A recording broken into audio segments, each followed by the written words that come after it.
When Ryan Reed was diagnosed with type 1 diabetes in 2010, the Super Late Model Division Rookie of the Year learned his career aspirations were in jeopardy. When they told me that I would never be back in a race car, that was when it hit home how serious this was, and that this wasn't something that I was just going to be able to put a Band-Aid on and move on from. So, up to that point, nothing in my life had held me back, from anything I wanted to do. My family was sitting around, my brother, my mom, my dad, and they just said, whatever you want to do, we're behind you, and I just said, I don't want to give up on this yet. I started Googling athletes with diabetes, and I came across the IndyCar driver, Charlie Kimball's story. In this press release, I mentioned as Dr. Ann Peters, and she was in Southern California, only about 2 hours away from my house. So we get in the car and we drive down there, and she's like, well, how bad do you want it? I said, it's my life, I'd do anything. And she said, all right, you're gonna be back in a race car. Dr. Peters put Reed on a strict nutritional program designed to prepare him for the physical toll that comes along with racing as a diabetic. One of the biggest tools I have inside the race car is a continuous glucose monitor.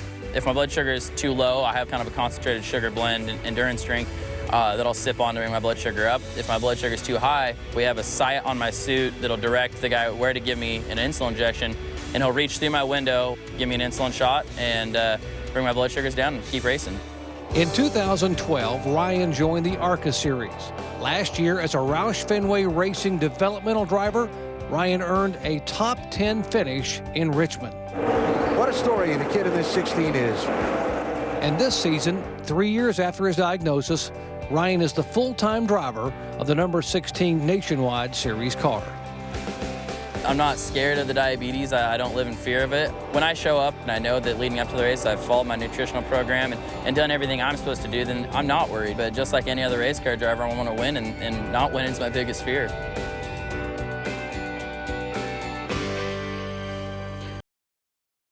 About the story, the remarkable story, Nicole, about how everyone thought his career was over as a type 1 diabetic, and he wanted the chance to run full-time in NASCAR.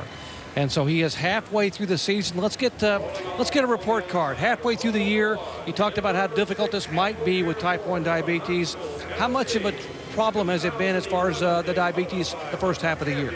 It really hasn't been at all. I think that's been one of the most encouraging things that we've gone through this year is just realizing that how much with hard work and dedication you can manage this disease and really do whatever you want. So I've been super proud of everyone on my team and my doctor and just everyone that supports me, that they come out here and allow me to do what I want to do. So just thank you to Lilly Diabetes, American Diabetes Association, and Nationwide Insurance. Talked about how much teamwork it's taken to be able to get you in the car and to make this work. Such an inspiration for so many diabetics around the country. Let's talk about teamwork tonight. Your Roush teammates, Roush Fenway teammates, starting second, third, and fourth. Trevor just walking by. What's the game plan? How much do you guys work together, and for how long? Yeah, I think that's get out front, stay out front. I think that it's the safest place to be. So we'll see. I think that we all have really fast Ford Mustangs. So I think that if we can stay out front, stay out of trouble, be in good shape. So I know I'm planning on working with them as long as possible, and we'll just see. Once pit stops happens, everything kind of shakes out, and you just got to do what you got to do at that point. Hey, thanks for your time. Good luck tonight. Thanks, bud. Trying to make it happen, chasing a dream. Being able to be in the car full-time was part of the dream, maybe getting that first win, and it could come tonight at Daytona. His car is fast enough.